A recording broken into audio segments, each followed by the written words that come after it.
clear tu te in zawahin kanalpa Isua Krista migin chibai kabu ka cheu voinia kan pathian thuron puan chua tur thupuya tan chuanin chanchin cha isilang u ti chung chang ani dona chanchin chasil poimo zia le kan rong bol na pathianina min dana zona rin om taka kan ti chau chau poimo zia in fui tharna le in sil sia tharna pathiana changa ron puan chua ka tumani ama sa in pathian thui lo ngai thang chanchin cha lukazia bung ni chang som tin van tir kau chuan an hne na lau su ulang ngai ro u mitin ta tur chanchin cha lomom em karon khen cheu ani athulal pan kan zatan mal min som sak ro se pathian ma ilo kunang u hallelujah amen lalpa i chat na le ingil nei na awangin inde na lom thu kan shit che a lalpa min mangai lo i thei lo ani lalpa hallelujah amen chu wa chu kan fak che a i mangai na chuanin tuna hianin kai tho thar ngai te a suala lo tu le mek te po i chat na chu lalpa nang man atharin he sermon kal tang hiamin mu tir la tin lalpa ring tu tam tak ring tu in ti lalpa nang ma nei tu in ti tam tak hianin nang ma ngai poimo em mai lalpa hallelujah vani lon don te hallelujah lalpa hele iron kal chan te chung zong chu he chanchin chawang hi ni chuwang chuanin he chanchin chasil na konga te puan chhuan na konga te athara fui thara kan om theina turatana min chan pui tu lo ni theina turatan he sermon hi nangman kan zatan mal min lo som sak turin chung chu kan lalpa Isua Krista mingin lom tu soi chungin kan lo di le amen ole chanchin chasil ti chung chang ani a mana Friday episode masalam panga khanin mani chau in ngai tua su ti thu pui kha kalo soi to khami po kha chanchin chasil lampang thawania amai ro chu tu chuma chuanin chidang dewin karon soyanga kanlal Isua hian ngai poimo em atuna ka chong chai na karon chamang khanin Isua vana londona min cha chu chanchin chasil turi min cha chu wa chuanin azir tir mangai tene na an hun nung berpo asoi chu apoimo le tura asia thei maya chu wang chuanin chanchin chasil hi ring tu te hianin duang hianin kan ngai poimo tok lo em kan lo ngai tha mani cham ma in mani in hai vurin ring tu kan ni to nu nge ale chanchin cha kan sia to nu nge a kan lo le chin chu wang chuan he sermon kal tang hian pathianin atharin chanchin chasil na konga mason na le thei top chuan na konga milo suai zel po ka be sei tak mewani chanchin cha chu enge ni kan ti chuanin o mitin kan sianga mai ro chu in siat sil thar enge in sil siat thar chalena lo ni ta se cha in ka sia he chanchin cha hi angai nom ka ti a gospel ti hi achong bula changa an chui phei chuanin chanchin cha ti na ringot ani lawa oi lo khopa cha oi lo khopa cha chanchin ti na lo ni chu tiang khopa chanchin charau pui oi lo khopia la chanchin cha dong tu nang le ke kan ni kan van van nei hem lalpa ming chu fakin om ro se chanchin cha chu eng thang ni lovin mishing ta chu evile adama bo chia na wangin chatua na boral tur adama bo chia na wangin mo mishing song ta chu sual ni na nei kan lo ni ta misual kan ni wanga sem hun ta tur chatua na boral tur chatua na boral na tur kan ni chu ngai ngam lovin pa pathianin afa pamal nei chun Isua kan ta na ron pe a hallelujah amen pathian na kanin zom na cheto pathian pan han du po ni lang missing chu kan thei ringot lo chu wang tak chuanin pathianin ama du dan le arem ruat ang zelin missing ta min chan chuale thei dan tur chatua nu na kan nei le thei dan tur ke mania adama tha misual kan ni na tibawa ni na thar mi fel ni na mino bek le thei na turina ama du dan le arem ruat ang zelin lalpan re malo ruata chu ta chuan apa pamal nei sun Isua Krista chu mi lo peta hallelujah amen chu wang chuan nang le ke hi chatuan nun na neya misual kan ni na chu bova adama thani to lovin Isua Krista zara pa pathian pa ege pathian fa ni na chan vo ro pui takan lo chang ta a chu ni chan chin cha chu hallelujah nang le ke hi a chang tu kan ni hi kan van nei em ke ni po sap upare pu buang ata tikhani missionary zo sap missionary masa te kal tangi ti hian chan chin cha kan lo sia pathian khowai na zara tun din huna pe chu mi zo rama kan za vai de utho in Christian ram ti tur kan lo ni ta a tun huna po hianin chan chin chasil poimo zia chungchang kha o war takaron soi ka tua ngai tua chian chuan he chan chin cha kan don hi mo kan ngai tua chian na kan han don chian chuanin soi lo thei lo le ege puan chua lo thei lo ni hian ka sia hetiang khopathil cha hallelujah pathiang khoi na wanga kan chang hi ngai tua chian chuanin ama sabera ka ngai poi mo chu pathian thu chuanin a thu hi ngai tua meditate ta ti sap chong chu ngai tua ti hi hei meditate ti sia dik tak ya ron phok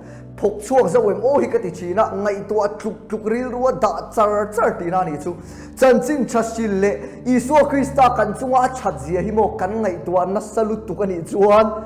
mi hian an sheve lo wanga ti hi kan lau ngoi ni chumo rong bol na poi chu ta changa lo chuak tur chu ni ti kan share poi mo chan chin chasil po hi chu ta changa ron chuak tur chu ni a chan chu nge min chan chin chasil tur ti tuna po karon soido na nga engwanga chan chin chasil tur nge ti ta po karon soido ama ero chumo chan chin chasil tur ti karon soiwang ringot khanin dik tak chuanin missing te hi chuan benga thu cha kan ngai thaliama beng le lama chuak le mai chi chuwang chuan chan chin chasil na konga ama sapirata na poi mo ka ti chu chan chin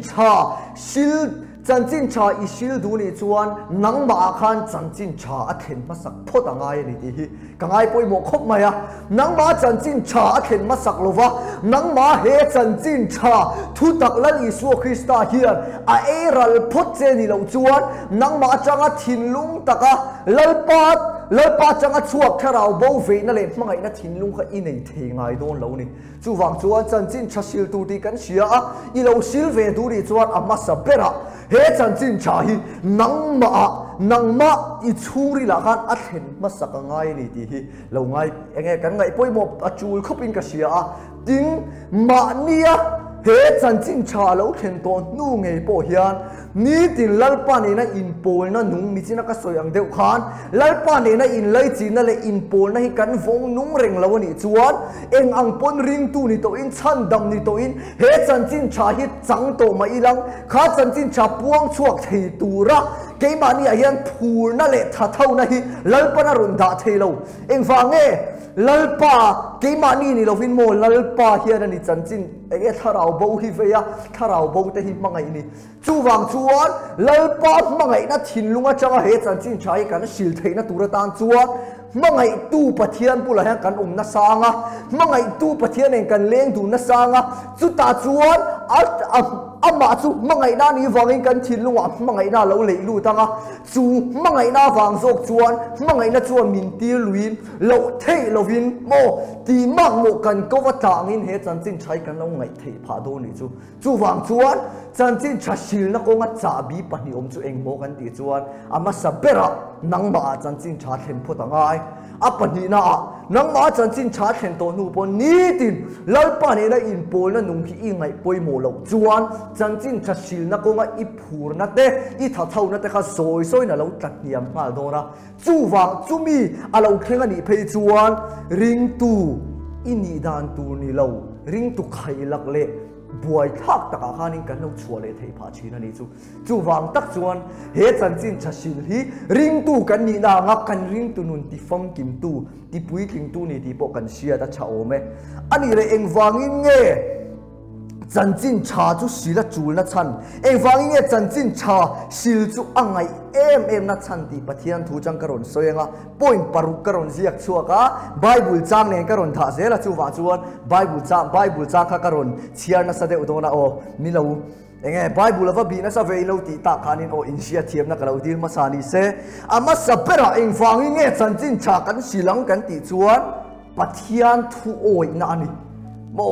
pathian thu oi idu chuan chan chin cha silro eng tinge chan chin cha marka siak bung som paru chang som panga chuan alo soi kan ti chuan tin an ne na khove zong zonga kal ula thil siam zong zong ne na chuan chanchin cha hi sil ro uti chanchin cha hi thil siam zong zong khove zong zonga kala sil tura lalpan athu pe khi marka bung so paruk chang so panga alo da ani chu wang chuan chanchin cha sil hi pathian thu oina ni ti kha ma sapera karon tha apani na chuan chanchin cha sil hi ring tu ten kan ti mak mo kan duty nge kan ti turani chu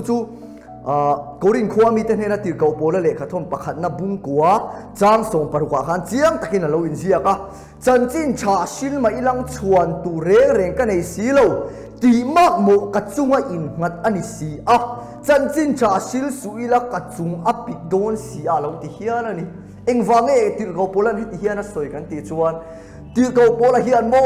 isua krista chanchin cha ka mu chiang lu tuka ti mak mo ka chunga ta midang te sil hi lo thei lo waka ti ve tu ti na lo ngai pha ta ri chu wa cho ke ni po hei siang u ring tu kan ni a christian in ti ni chuan chanchin thasili i duty i ti mak mo ni pathian mangai na te pathian khongai na te pathian zangai na te kan ngai khana sa ke pun ka soina sat berani soi tur po ni renga ni amai ro chumo ho u don ringot hi tum lovila pek chwa ve lampang hi itiang u don ringot khamo kan chan vo chu ni ta te me mai pathian ne na cha mangai na te khongai na te chan kha isu krista wanga kan chan vo chu ani amai ro chumo khwa le tui cha kan ni do re reng chuan khwa le tui chan vo se deu duty len le si lo chu an huat thala an ngei ani chu tiang chia chuan pathian lal rama po hian khua le tui cha kan ni do chuan lalpa kan chan vo lalpa chuan mal som kan ni mangai kan ni ti ringo thi se lo vila ho kan chan vo kan siat ang chia hian kan duty ti mak mo kan chunga ta po hi i se thiam ve u ti hi war takin karo soi le du boka tin a pathum na chuan chanchin chasili kan ba kan rul ve turani chu chanchin cha rong khwa mi ten na tir ko pola le khathon bung khat chang sompali le sopanga khana lo soi le ni greek mi te le oze mi te na bat ka nei mi fing lo te na po chu ti chuan nang ni rom khwa te na po chanchin cha thei to pa sil turin ka in pe renga ni alo ti ni tir ko pola chuan engtin mo soi greek mi ten le oze mi te na bat ka nei mi fing lo te na po eng mo abat chu chanchin chasil kha ka ba ati ni chu arau pui ka tilu tu ka chan chu ba chu mo he entir nai chunda ha ka rom pe toim ka selawa kanu hi sum dong ania kanu hian thom no zuar china mi hian in anon bat sak china ni mo kanu pon non dor chin chan chu batan wa ti anti wang he ni china du chen hi non bat sak china mo anon bat do ni chuan mo ku kanu kha kung pui ni ta kung pui anon ti ti khan chato khian anon chong duam zel ni chu mo kate lai chang ka lo chi china chato kin patanon dira ti khan duom nung chang chadeu khan anon om china ngai na tom deu khan chuan thani thumvel thani khateron liam ta kanuin an thilak na hi zuk dil ru le himin ti china kan de lai khan ba hi kan khon sa thel tu ka kan u dau hian ba hi kan khon reng zela ba kan zu khon hi chuan in phur to ka kanu bula ron ba chin ta khamo kan zu khon me chuan lo phur lo thei to rap mo biakin lo har thei tu kan zu kala anu in poisa lam ru ti hi kan zu ti chu phur lo to hian mi lo chona engsan nge kha lo ti chu takara rei to kan ban nuwa hian a chan ve chau te mo mun thuma chena mun khat chau te mi no pe phota a dot le chu a thale fe te kan dong chi na isu karon soi chan chu ba chu kan phur mo kan phu lo mo kan pek tho ngai kan rul tho ngai tuna loan te sarkar chang bank ka chang an la china loan rule phur takhi ka sengai lo ni chu mo barul tur phur takhi ka sengai lo bat chu nuwa ma bat rul lai takhi a phur om lo ve chin chu tiam chia chuan mo tir ko pola chuan chanchin chasil hi ba lo tia kan phure mo kan phur lo ve mo ba ni wangin kan ba chanchin chasil chu hallelujah kan ki tho ngai kan ba chu kan tlak tho ngai ni ti kan sia thar le apoi mo khopin ka seboka tin chanchin chasil hi an thi sen mo phur lo na ni ezekiel bung thum chang som pasarina changa chang som pakuana khan chang som pakuana I karon chiar mai nge amai ro chu misuak sual chu I vova aswa sual na kalsan lova aswa na konga hoisan bok lo chuan akholau na athianga nang ero chuan inun I chan him ani zo kang tai taki chanchin cha aron sil na chu ar chanchin cha chungcha aron soina chu ni chia lo na in amai ro chu ne na me bel kop the ni chu engtin mo Ezekiel sia ka chu alo soi kan ti chuan chan pathian thu mo chanchin cha kan silve sim khan kan va silatale kan va puan chuata khan kan du angin an lo chon lovin kan duang rapo kan chuari lo ni mai thei ma se mo kan va silve sim na hian an thi sen mo kan phur tur kha kan lo fi him thei pha ni chu awan chale se rem tiro tin luka bu so panga chang so ma phei chuan chanchin cha mi sual pakhat po sima alo hoile chuan wana lomna thing thina ti chanchin cha kan sila pathian kho ngai na wanga ke mani ka tanga mi chan daman hian chan chuan hian hallelujah amen eng mo lo theng chin wana lom na lo theng chin van ram ti lo mi du chuan chanchin cha sila tharau bo man ro ti na lo ni chu tin mathaya bu som ni pali chang som pali a phei chuan in chanchin cha kan sil hianin ram chanchin cha nam tin ne na silani huna iswaron kale tu thual alo in ziak boka iswaron kale na himok nangle kia kuda alo ve na lai china tina ni chu chanchin cha sil na konga thei top kan chua missionary te thei top kan chua zela kan in tir chua sumle pai ten kan in chanpuya chung chai na te kan in support chun som zela ni chua ti khan lal para malo sau zela nga nam tin ne na chanchin cha sil ki mani huna iswaron kale don ti te alo in zia ka iswaron kale kallo te po hi missing te kuta alo ve ni thei takalanga ni chumo ni re poina langboka khatlai bible chang chang khanin chuwang chuanin ho chanchin chasil hi engmo pathian thu oina nia ring tu ten kan ti tur kan ti mak mo kan chunga ta kan duty ani kan ba kan rule ve tur ani boka tin chanchin chala selom te thisen mo kan phur tu laka min ti film tu turani boka wana lom na kan khen na tur man ruani boka I swalo kan le na kan lo missing te kuta ve kan lo ti ve theidan tu chu he chanchin chasila chang bok khian ani chuwa chuan chanchin chasili awan han poimo tak em chanchin chasil na konga hianin ho ti hian tiang ulal pa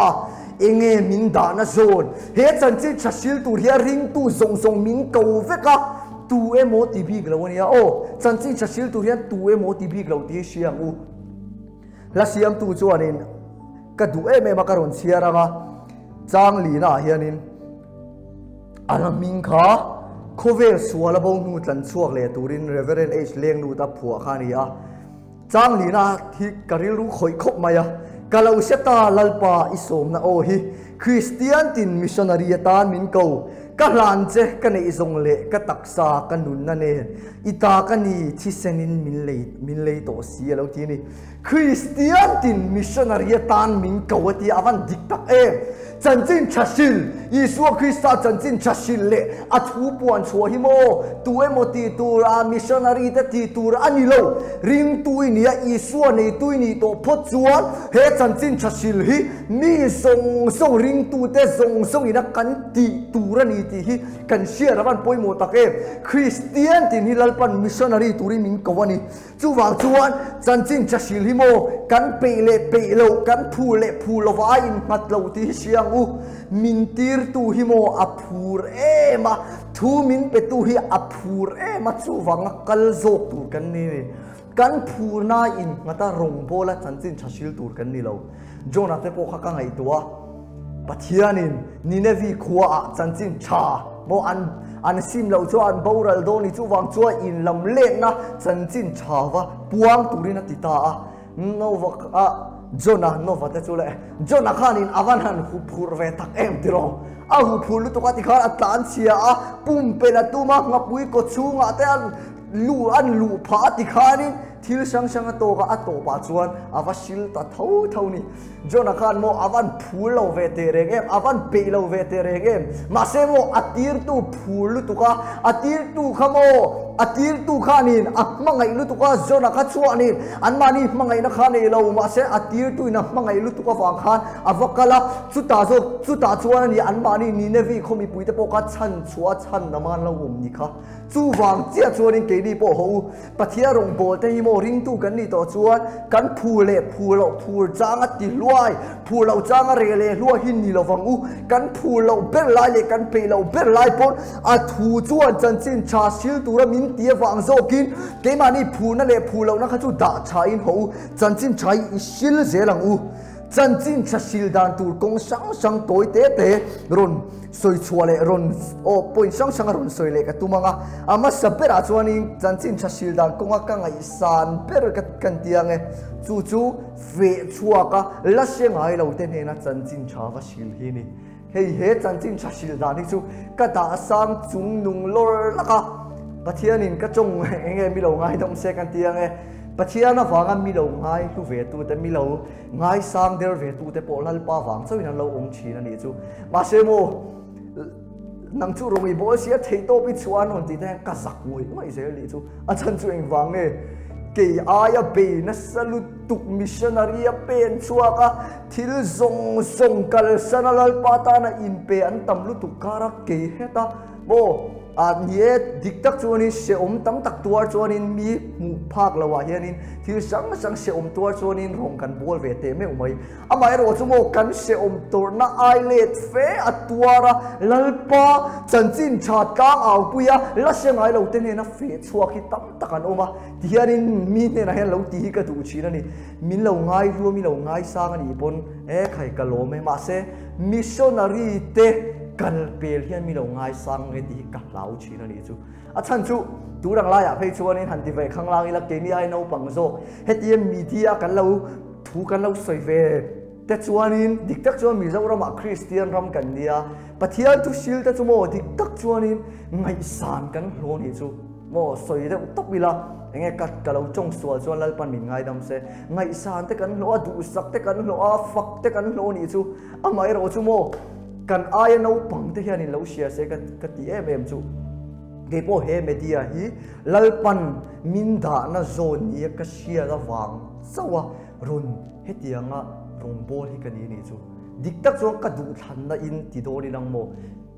min kalare min se ta lu e ti ka ron soi tum na lam pang ni lovin tu ma hian min se no se ti hi ka thin lung chu ri ta ka chak chin ani ni chu mo chu wang chuanin ka ai no pang lo en the point on mai thaya tia mi ma media lo ti min status chuai Instagram min follow vak te kha lo ot reng su mo ai ege pathian khoi na zara Instagram ate po Instagram kal tanga chanchin cha kan lo sila wangin followers kha tam takan om ni singa chuwa kha kalo nei ve to ni chu amai ro chu mo khai hey ege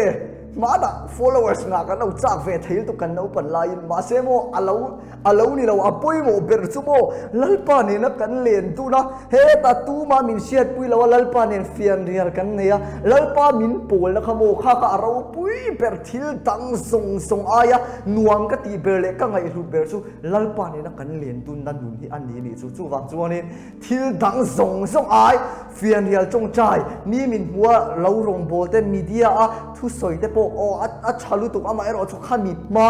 kan chak chu hei hi lo ni ro se chu tu ma min hu lo lai lalpa ne na len dun lalpa ta na rin om lalpa chi na nun nei tat kha kan thu pui lo ni ma sa se ti kha karon soi de nuai lo ni se ti chu missionary fe chuak nge ya kal hi kawan ngai sang tak em nang po lalpan khatiang zo na ada che ni a kau che ni ai siat phot churin local chuang nge ro ka ngai tua missionary ta hi hey tuna po ka chian te university ka lupui kan senior te missionary turin ka chian te pathum chot mai chian in pe a khai kawan ngai lu tak em tuna hianin mo engting e kha chanchin rom khwa mi te ne na tir ko pola le kha thon bung som chang som panga chuan tir an ni lo chuan engting nge thu an silang tir an ni lo chuan engting nge thu an silang thil cha chanchin lom om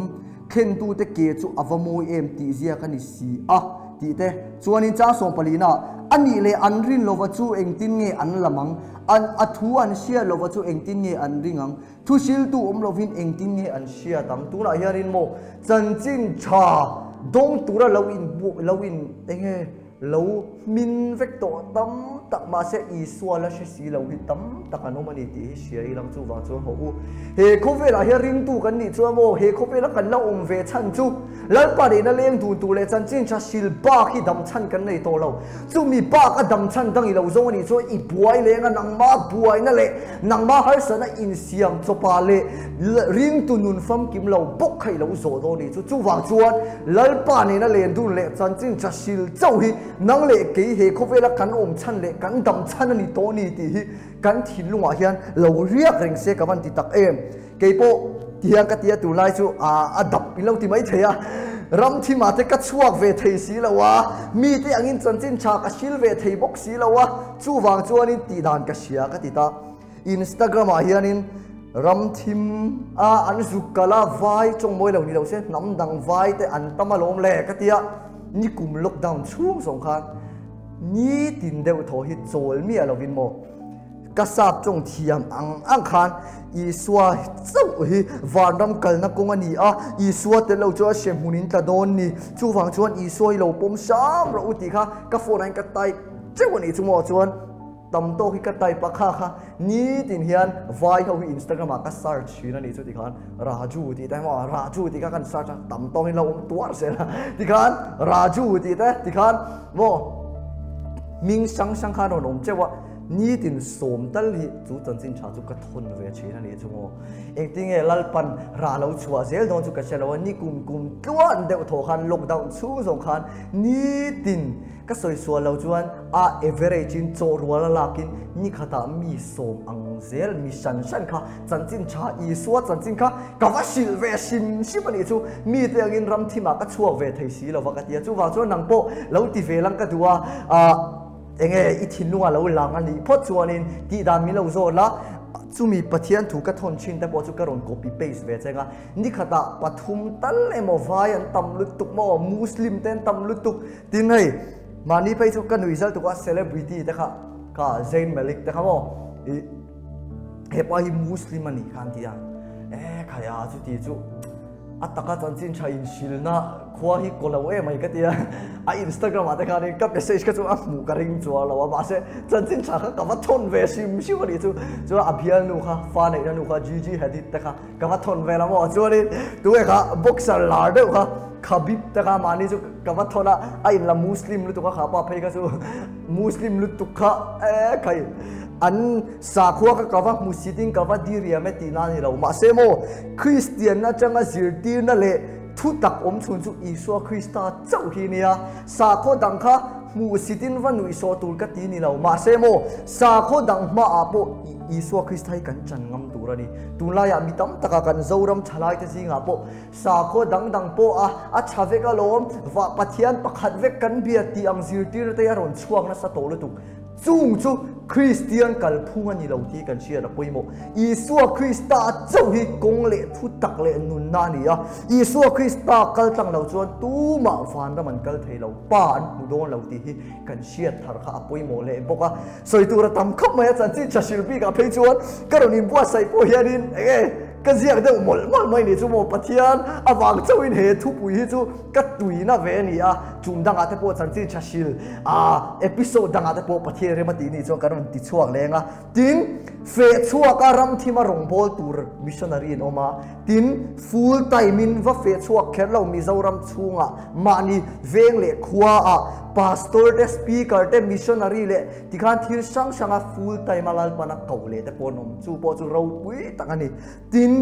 rong bol na hil rupua engkim kan ti hi chanchin cha kan sil dan kong pakhat chu ni le ta ni chu lekha kan sir pon engwangin ni lekha kan sir ti kha in so tang u mo mitam tak chuan lekha sir hi rong bol na lo man ti ringota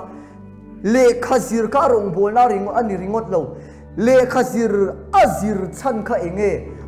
alo ho saka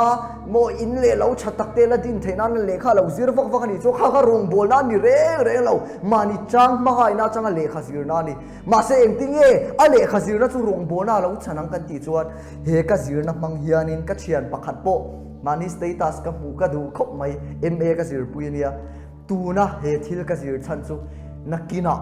pathian thu huai takan mi fing le mi in zir sang pui ma ka chan ngam theina turin thei top in lekha ka zira thei top ka chuani tia kha khatiang ang ril ru lo pu chia khan rong bol na ril ru pu lekha zir chia khan ani kha a lekha zir na kha ambition field mo chanchin cha shildang kong chu lo ni thei dan tin chen ka chu office kal pa te pon chanchin cha an shil thei mo office ano kala pia ka iswa chanchin lo shil don ti na mi ni kherlo ve mo ma se thei to pin an chong china te lalpa huina office ka kal na minon door tu te minon pan tu piang te hiang ke ma email eng lo muro se nang ma lo muro se ti ril ru pu den ti chong china ne te ni ti na chu tian chong china ne ten office te kalila tro chu tiang ang ti chung chuan na te hi kalila e khai kan sia lo lampanga mo mishing chuanin chanchin chashil kan ti te ya mania lo ti ve vak tu re mo kan ti chin ani lo lalpa kuta kanin kol ti ranga lalpa kaltang thein kan omanga ril ru dik tak thinlung dik tak puchungin lalpa ka ti thei tlem lu tuk ma se he kat na ve ang hi karong bol na min pom sakin chanchin cha ka sil thei dan tu konga min ruat sak ro kan tianga chu ta zok chuan ani mo he tia kan thil ti sanga ka pute kan venga mi poi min share chil ro pui ka ti mechanic ania ti khanin motor chia bike chia scooty chia siam chi ma se asiam pa khan eng tin nge nin om si lova mo an ngai thak thiam du tura eng tin nge chanchin cha ka silam te ti khan pe hel to ka iswa chanchin soi pui dan phe thi atu azong china a customer tam tak phe chuanin ama wanga enge pathiana lo har thar pathiana lo tui thar te pokha tam tak an lo om pha hiala ni chu wang chu ho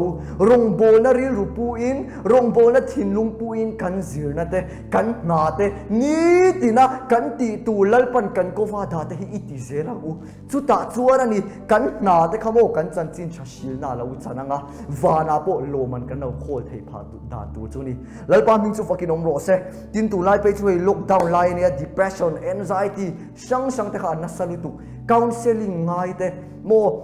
an har sa na ngai thak sangai te hi mi tam takan omani chu wang chuanin thei to pi chuaila tin mi angin thui lo soi thiam ve lo ni mai thei mi angin thil lo ti enge langsara hetia thu soi le thu puan chua ve lo thiam lo ni mai thei ma se mo mi zong zong in kan thei chu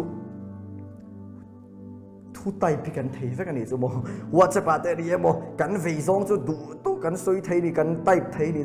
chu wang chuan ho u ika a chanchin cha isoi thiam vak lo ni pon hey a min ka soi nga poilem lo nga numeri hi chakhop mai ani hi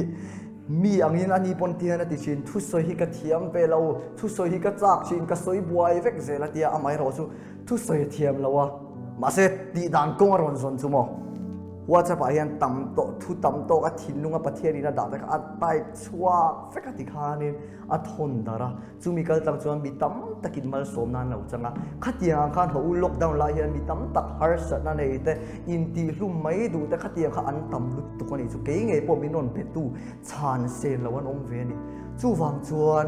thei to pin engtin nge he lockdown kara po hianin chanchin cha ka sil theyang min ma mo tu te engtin nge a ka zuk then theyang ti in chong china nen I chang zelang u tin he hi se tharang u thil pe konga te mani chau in ngai tua su di sarmon po kha khongai lo en chale ulang khata khan thil pe mangten chong chai manga missionary kan ni theidan chanchin cha kan sil theidan tu fia fai takin karon soya chong chai phei chu poi mo ka ti khop maya chung te chong chai sang dom phei chu kan chung te chen khata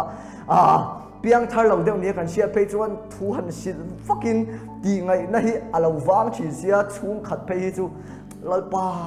sempun hi tlalul su se ti ringot hianing ka cham na sa chira di ka chung te ta na ka chong chai te hian mo chu wa chuan chong chai na le thil pe kong ha te kan thei to pa chanchin chasil hi iti zela u a chan chu eng wang nge chanchin chasil hi kan ba ti mak mo wana lom na kan thlen thei na hallelujah kan kovat tha ni a Isua Krista ron kalna Isua Krista he khovela aron kalna chanchin kan se to kan dong to tuna hianin ringbu da chuan aron kalle na voi ni na kan ha me kani ama ero chu aron kalle na voi ni na kan ha me lai hian aron kal masak na po la selo hi tam takan omani ti hi kan sia daban poimo em chu wang chuan lalpa mangai na chama chuak